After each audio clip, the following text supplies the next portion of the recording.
রসুল পাক সাল্লাল্লাহু আলাইহি ওয়াসাল্লামের বৈশিষ্ট্য ছিল উনি সাহাবায়ে কিরামের সাথে পরামর্শ করতেন।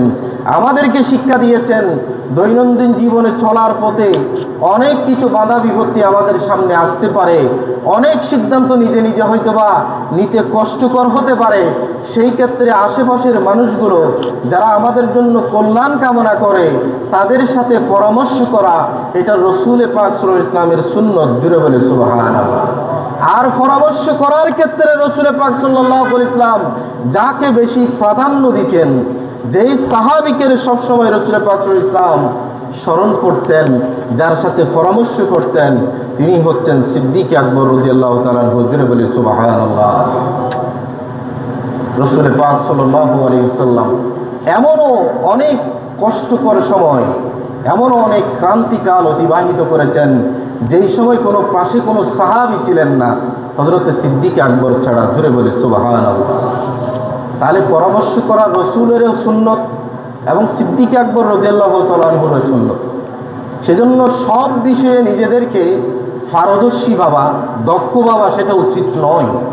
অনেক সময় দেখবেন নিজের পরামর্শটা হয়তো ভুল হতে পারে, সেজন্য কারো সাথে একটু সল্লাহ পরামর্শ করে নেওয়া, এটা যেমন ইবাদত এবং সাথে সাথে আপনার জন্য এটা কল্যাণকর। আল্লাহ আমাদের আমল করার তৌফিক দান করুন। জোরে বলুন না আমিন।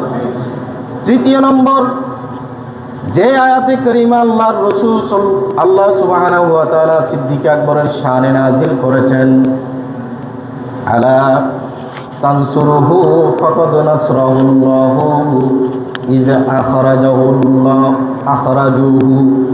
আল্লাযীনা কাফারু সানিয়া ইসনাইনি ইয হুমা ফিল গার ইয ইয়াকুলু লিসাহিবি লা তাহজান ইন্নাল্লাহা মা'ানা ফানজালাল্লাহু সাকিনাতাহু আলাইহি। সুবহানাল্লাহ। এই আয়াতে কারিমায় আল্লাহ সুবহানাহু ওয়া তাআলা বলছেন, এমন একটা সময় ছিল ইসলামের প্রতিকূল অবস্থা, ইসলামের কথা মানুষের কাছে বলাটা কষ্টকর ছিল। কাফের মুশরিকরা আল্লাহর রাসূল সাল্লাল্লাহু আলাইহি ওয়াসাল্লামের উপর আক্রমণ করতেন ইসলামের কথা বলার সময়। এমন একটা সময় আল্লাযীনা কাফারু সানিয়া ইসনাইনি ইয হুমা ফিল গার, এই সমস্ত কাফেরদের অত্যাচারের কারণে আল্লাহর রাসূল সাল্লাল্লাহু আলাইহি ওয়াসাল্লামকে 622 খ্রিস্টাব্দের সময় মক্কার জমিন ছেড়ে মদিনায় চলে যেতে হয়েছে বাধ্য হয়ে। জুড়ে বলে সুবহানাল্লাহ। রাসূল পাক সাল্লাল্লাহু আলাইহি ওয়াসাল্লাম এক সময় মক্কা থেকে মদিনা শরীফে গিয়েছেন, হিজরত করেছেন, তাও আবার আল্লাহর নির্দেশে। জুড়ে বলে সুবহানাল্লাহ। আমাদের দেশে গত কয়েক সপ্তাহ আগে বড় আশ্চর্য লাগে রসুলের শানে কথা বলতে। আমাদেরকে জবান সতর্কতার সাথে আমাদেরকে কথা বলতে হবে।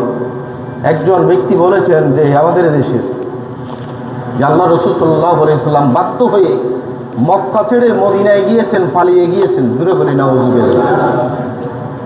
রাসূল কি কখনো পালাতে পারেন? আল্লাহ রাসূল সাল্লাল্লাহু আলাইহি ওয়াসাল্লামের প্রতিটি কদম আল্লাহর নির্দেশ দ্বারাই পরিচালিত হতো।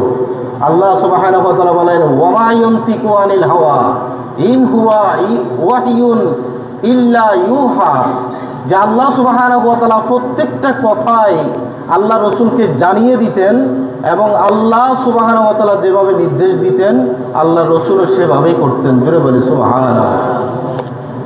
আর এদিকে বলা হচ্ছে কি, আল্লাহ রসুল মক্কা থেকে কোথায় চলে গেলেন? পালিয়ে গেলেন মদিনা শরীফে। জুড়ে বলি নাউযুবিল্লাহ। সেজন্য আমাদের সতর্কতার সাথে কথা বলতে হবে। তখন আল্লাহ রসুল সাল্লাল্লাহু আলাইহি ওয়াসাল্লাম যখন চলে যাচ্ছিলেন, যাওয়ার প্রতিমধ্যে কাফেররা পিছনে পিছনে রসুল পাক সাল্লাল্লাহু আলাইহি ওয়াসাল্লামকে তাড়া করছিলেন। এমন সময়ে রসুল পাক সাল্লাল্লাহু আলাইহি ওয়াসাল্লাম সহ সিদ্দিক আকবর একটি গর্তের মধ্যে তারা আশ্রয় নিলেন। সেটার নাম হচ্ছে গারে সুর। গারে সুর সেটা হচ্ছে মক্কা শরীফের ডান পাশে একটি বিশাল আকারের পাহাড়ের একটি গর্তের মধ্যে তারা স্থান লাভ করলেন। জুড়ে বলি সুবহানাল্লাহ। এই কথাগুলো আল্লাহ সুবহানাহু ওয়া তাআলা কোরআনে কারীমে স্থান দিয়েছেন। আল্লাহ সুবহানাহু ওয়া তাআলা বলেন, সানিয়া ইসনাইনি ইয হুমা ফিল গার, ওই গর্তের মধ্যে দুইজন ছিল, একজন হচ্ছে রাসূল পাক সাল্লাল্লাহু আলাইহি ওয়াসাল্লাম, দ্বিতীয় জন হচ্ছেন সিদ্দিক আকবর। জুড়ে বলে সুবহানাল্লাহ। সিদ্দিক আকবর যখন দেখলেন ওই গর্তের সামনের জায়গাতে কাফের মুশরিকরা দাঁড়িয়ে আছে অস্ত্র শস্ত্র নিয়ে, এখনই রাসূলের উপর আক্রমণ করবেন, এমন সময় খুবই তিনি ভয় পাচ্ছিলেন। আল্লাহ রাসূল সাল্লাল্লাহু আলাইহি ওয়াসাল্লাম তখন বললেন, লা তাহজান, হে সিদ্দিক আকবর তুমি ভয় করো না, ইন্নাল্লাহা মা'ানা, নিশ্চয় আমরা দুইজনের সাথে তৃতীয় একজন আছেন, তিনি হচ্ছেন আমাদের স্রষ্টা। জুড়ে বলে সুবহানাল্লাহ। আমাদের সাথে কেউ না থাকলেও অন্ততপক্ষে আল্লাহ আমাদের সাথে আছেন। জুড়ে বলে সুবহানাল্লাহ। এই কারণে তাফসীরকাররা বলছেন কোন একটা বিপদের মধ্যে পড়লে দুইজন তিনজন থাকা ভালো, কোথাও সফরে গেলে একসাথে কয়েকজন মিলে সফর করাটা ভালো, এবং সেই সফরের মধ্য থেকে একজনকে ইমাম নির্বাচন করে তিনি সব কিছু দেখভাল করবেন, এবং সেই সফরে থাকা অবস্থায় যে কোনো বিপদের মুহূর্তে একজন আরেকজনকে ছেড়ে যাবে না, এবং সব সময় আশার বাণী শোনাবেন, কখনো হতাশা হয় এই ধরনের কথা বলবেন না। জুড়ে বলি সুবহানাল্লাহ। সিদ্দিক আকবর যখন ভয় পাচ্ছিলেন তখন আল্লাহ রাসূল সাল্লাল্লাহু আলাইহি ওয়াসাল্লাম বলছেন, আমাদের সাথে আর কেউ না থাকলে আল্লাহ সুবহানাহু ওয়া তাআলা আমাদের সাথে আছেন। জুড়ে বলি সুবহানাল্লাহ। সালাতুন ইয়া রাসূলুল্লাহ আলাইকুম। সিদ্দিক আকবর রাদিয়াল্লাহু তাআলা আনহু যখন এই গারে সুরে হিজরত করার সময়কালে সিদ্দিক আকবর রাদিয়াল্লাহু তাআলা আনহু কিতাবের মধ্যে আসছে, লাম্মা খারাজা রাসূলুল্লাহ সাল্লাল্লাহু আলাইহি ওয়াসাল্লাম মুহাজিরান তাবিয়াহু আবু বকর ফাজআলা ইয়ামশি মাররাতান আমামাহু ওয়া মাররাতান খালফাহু ওয়া মাররাতান ইয়ামিনিহি ওয়া মাররাতান আন ইয়াসিরিহি। জুড়ে বলে সুবহানাল্লাহ।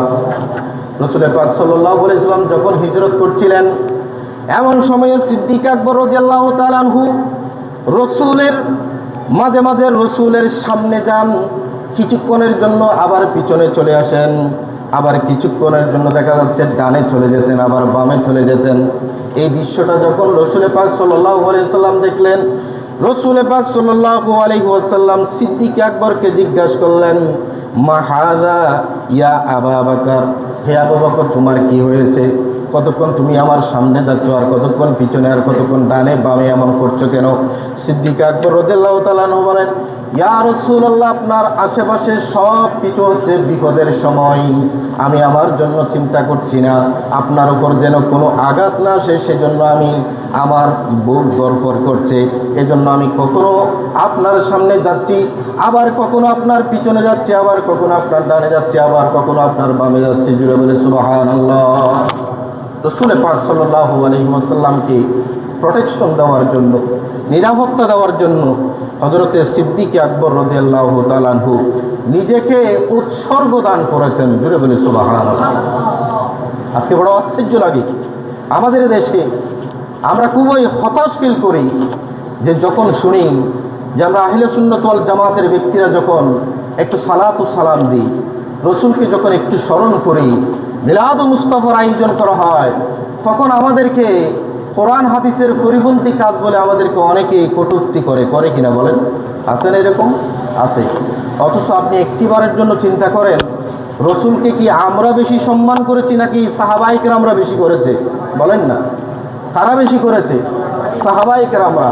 যেখানে রাসূল পাক সাল্লাল্লাহু আলাইহি ওয়াসাল্লামের সামান্য উজুরফানি পর্যন্ত মাটিতে পড়তে দিতেন না। উম্মে হানি রাদিয়াল্লাহু তাআলা আনহা, উনি রাসূল পাক সাল্লাল্লাহু আলাইহি ওয়াসাল্লামের পেশাব মোবারক পর্যন্ত যেখানে পান করেছেন এবং বলেছেন এটা তো পেশাব মোবারক, সেটা আমার মনে হয়নি, এটা মনে হয়েছে মেশকা আম্বরের সুগন্ধি। জুড়ে বলি সুবহানাল্লাহ। এই কাজ যদি আমরা বর্তমান সময়ে করতাম তাহলে আমাদেরকে, এমনকি সাহাবায়ে কেরামকে পর্যন্ত আমরা আপত্তি করতাম। জুড়ে বলি নাউজুবিল্লাহ। আমরা তো জাস্ট একটু সালাত ও সালাম দিই মাত্র, তার চেয়ে তো বেশি করার সুযোগ নাই। রসুলকে তো এর চেয়ে ভালোবাসার সেরকম কৌশল কিংবা ভাষা আমাদের জানা নাই, কিন্তু সিদ্দিক আকবর রাদিয়াল্লাহু তাআলা আনহু প্রতিটা মুহূর্তে নিত্য নতুনভাবে রসুল পাক সাল্লাল্লাহু আলাইহি সাল্লামকে সম্মান দেখিয়েছেন। করে বলি সুবহানাল্লাহ। সেটা ভাবতে হবে। প্রকৃত ইসলাম আমাদেরকে পড়াশোনার মাধ্যমে আমাদেরকে জানতে হবে। আল্লাহ আমাদেরকে তৌফিক দান করুক। জোরে বলেন আমিন। এই আয়াতে আল্লাহ সুবহানাহু ওয়া তাআলা চমৎকার বিষয় উল্লেখ করেছেন। আল্লাহ বলেন, লা তাহজান ইন্নাল্লাহা মা'ানা। আল্লাহ রাসূল সাল্লাল্লাহু আলাইহি ওয়াসাল্লাম যখন সিদ্দিক আকবরকে বললেন, হে সিদ্দিক আকবর, তুমি ভয় করো না, আমাদের সাথে আল্লাহ আছেন। আল্লাহ যার সাথে আছে তার সাথে কোন টেনশন নাই। জোরে বলে সুবহানাল্লাহ। সিদ্দিক আকবর তরতর করে কাঁপছিলেন যে ওই গর্তের বাইরে দেখা যাচ্ছে কাফের মুশরিকরা দাঁড়িয়ে আছে। তখন রাসূল পাক সাল্লাল্লাহু আলাইহি ওয়াসাল্লাম বললেন যে তারা যদিও বা আমাদের সামনে আছে, কিন্তু তারা আমাদেরকে কখনো দেখবে না। জোরে বলি সুবহানাল্লাহ। কিতাবের মধ্যে আসছে রাসূল পাক সাল্লাল্লাহু আলাইহি ওয়াসাল্লাম যে গর্তের ভিতর ছিলেন, এই গর্তের সামনে এসে মাকড়সা তার জালি টাঙ্গাই দিল। মাকড়সা তখন এক কাফের এখানে এসে ওই গর্তের সামনে ঘোরাঘুরি করছিল এবং বলছিল যে এখানে থাকতে পারে। তখন আরেক কাফের বলছে যে এখানে থাকবে না, যদি এখানে কেউ ঢুকতো তাহলে এখানে মাকড়সার জালি থাকতো না। সুবহানাল্লাহ। রসুলকে একটা মাকড়সা চিনেছে। আর আমরা যখন কোনো একটা দরুদ শরীফ যখন বাংলায় যখন একটু নাতে মুস্তাফা যখন বানিয়ে যখন পড়ি, তখন আমাদেরকে বলে যে বাউলের মতো গান গায়। জুড়ে বলি না, গাছে চিনছে, বাঁশে চিনছে। সত্যিই তো রাসূল পাক সাল্লাল্লাহু আলাইহি ওয়াসাল্লামকে গাছে চিনেছে। জুড়ে বলি সুবহানাল্লাহ। হযরত আনাস রাদিয়াল্লাহু তাআলা আনহু বলছেন, যখন হিজরত করছিল রাসূল পাক সাল্লাল্লাহু আলাইহি ওয়াসাল্লাম, তখন আমরা পাহাড়ের পাশ দিয়ে যাচ্ছিলাম, দেখতে পাচ্ছি যে পাথর থেকে ইয়া রাসূলুল্লাহ বলে শব্দ আসছে। জুড়ে বলি সুবহানাল্লাহ। রাসূল পাক সাল্লাল্লাহু আলাইহি ওয়াসাল্লাম যখন উহুদের পাহাড়ের উপর যখন দাঁড়ালেন, তখন রাসূল পাক সাল্লাল্লাহু আলাইহি ওয়াসাল্লাম বললেন, ইন্না নুহিব্বু হাদাল জাবাল ওয়া ইউহিব্বুনা ওয়া নুহিব্বুহু। এই উহুদ পাহাড় আমি রসুলকে মহব্বত করে ভালোবাসে, আর আমি রসুলও উহুদের পাহাড়কে ভালোবাসি। সুবহানাল্লাহ। রসুলকে তো সবাই চিনেছে। তো এটা যখন আমরা নাত বানিয়ে যখন বলি, অনেকে আমাদেরকে কটূক্তি করে কিনা বলেন। আল্লাহ তাদেরকে হেফাজত করুক, তাদেরকে হেদায়েত দান করুক, আমিন বলি সবাই। রাসূল পাক সাল্লাল্লাহু আলাইহি ওয়াসাল্লাম যেই পাহাড়ের যেই গর্তের সামনে ছিলেন, ওখানে কাফের মুশরিকরা গিয়ে সামনে দেখেন কত বড় নাফাকি মানুষ। এই গর্তের সামনে গিয়ে তারা রাসূল পাক সাল্লাল্লাহু আলাইহি ওয়াসাল্লামের সামনে হয়ে তারা ফেসরাব করে দিয়েছে। জোরে বলি নাউযুবিল্লাহ। তারা তবে দেখি করেনি। তখন রাসূল পাক সাল্লাল্লাহু আলাইহি ওয়াসাল্লাম সিদ্দিক আকবরকে বলছেন, দেখো, তারা যদি আমাদেরকে দেখতো তাহলে ফেসরাব করতো না, এরা ফেসরাব করেই চলে গেছে। রাসূল পাক সাল্লাল্লাহু আলাইহি ওয়াসাল্লামকে আল্লাহ সুবহানাহু ওয়া তাআলা সেখানেই নিরাপত্তা দান করেছেন। জোরে বলি সুবহানাল্লাহ। এবং আল্লাহ সুবহানাহু ওয়া তাআলা বলেন, বান্দার কাছে যখন বিপদ আসে, বান্দাকে আল্লাহ দুইটি নিয়ামত দান করেন। কয়টি নিয়ামত বলেন না? কয়টি নিয়ামত? আল্লাহ দুইটি নিয়ামত দান করেন। এই আয়াতে চমৎকারভাবে আল্লাহ সুবহানাহু ওয়া তাআলা বলেন, ফাআনজালাল্লাহু সাকিনাতাহু আলাইহি। আল্লাহ রসুলের উপর আল্লাহ নিরাপত্তা দান করলেন এবং শান্তি দান করলেন। জুড়ে বলে সুবহানাল্লাহ। কিভাবে? সেখানে অসংখ্য ফেরেশতা পাঠিয়ে দিলেন, যাদেরকে দেখা যাচ্ছে না, কিন্তু আল্লাহ রাসূল সাল্লাল্লাহু আলাইহি ওয়াসাল্লামকে সেখানে নিরাপত্তা দান করলেন। জুড়ে বলে সুবহানাল্লাহ। এবং ওয়াআইয়াদাহু বিজুনুদিন, আল্লাহ সুবহানাহু ওয়া তাআলা ফেরেশতা পাঠিয়ে রাসূল পাক সাল্লাল্লাহু আলাইহি ওয়াসাল্লামের অন্তরে প্রশান্তি দান করলেন এবং রাসূলের হাতকে মজবুত করলেন। জুড়ে বলে সুবহানাল্লাহ। একটা হচ্ছে অন্তরে প্রশান্তি আসলো, আর একটা হচ্ছে ফেরেশতা পাঠিয়েছেন। তাহলে সহযোগিতা কয়টা? দুইটা। একজন মুমিন যখন কোন একটা বিপদ আসবে, মুসিবত আসবে, আল্লাহ তাকে পরবর্তী সময়ে তাকে দুইটি নিয়ামত দান করবেন। সুবহানাল্লাহ। আল্লাহ সেই দিন হিজরতের সময় হযরত সিদ্দিক আকবর এবং আমার রসুলকে সেই নিয়ামত দান করেছেন। জুড়ে বলি সুবহানাল্লাহ। সালাতুন ইয়া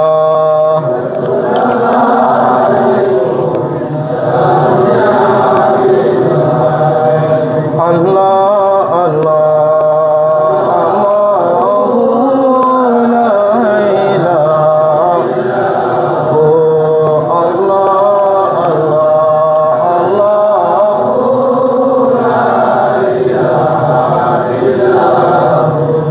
একটি আয়াত বলেই শেষ করি আপনাদের সামনে। হযরত সিদ্দিক আকবরের শানে আল্লাহ সুবহানাহু ওয়া তাআলা সূরা রহমানের ওয়ালিমান খাফা মাকামা রাব্বিহি জান্নাতান, এই আয়াতে কারিমা সিদ্দিক আকবরের শানে নাজিল হয়েছে। জুড়ে বলি সুবহানাল্লাহ। আল্লাহ সুবহানাহু ওয়া তাআলা বলেন ওয়ালিমান খাফা, যারা আল্লাহকে ভয় করে, রব্বিহি মাকামা রব্বিহি, আল্লাহ সুবহানাহু ওয়া তাআলাকে যারা ভয় করে, জান্নাতান, কাল কিয়ামতের ময়দানে তাদের জন্য রয়েছে দুটি জান্নাত। জুড়ে বলি সুবহানাল্লাহ। আল্লাহর ভয় যাদের অন্তরে থাকবে আল্লাহ তাদেরকে কয়টি জান্নাত দিবেন? দুটি জান্নাত দিবেন। সুবহানাল্লাহ। এই আয়াতে কারিমা যখন নাজিল হলো তখন সিদ্দিক আকবরের ব্যাপারে চমৎকার কিছু কথাবার্তা তাফসীরের কিতাবে আসছে।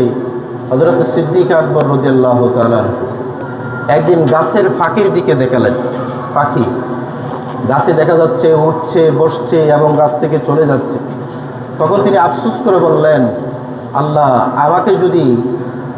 আমাকে যদি মানুষ না বানিয়ে আল্লাহ যদি একটা গাছের পাখি বানাতো, যেই পাখি একেবারে স্বাধীনভাবে উড়ে, স্বাধীনভাবে ফেলে খায়, না ফেলে উপোস থাকে, আল্লাহর কাছে শুকরিয়া আদায় করে, তসবিহ আদায় করে, ওই পাখিটা যখন মারা যাবে তখন তার হিসাব শেষ, আল্লাহ তার জন্য আযাব গজবের কোনো ব্যবস্থা নাই। এরকম যদি স্বাধীন পাখি হতে পারতাম কতই না ভালো হতো। জুড়ে বলি সুবহানাল্লাহ।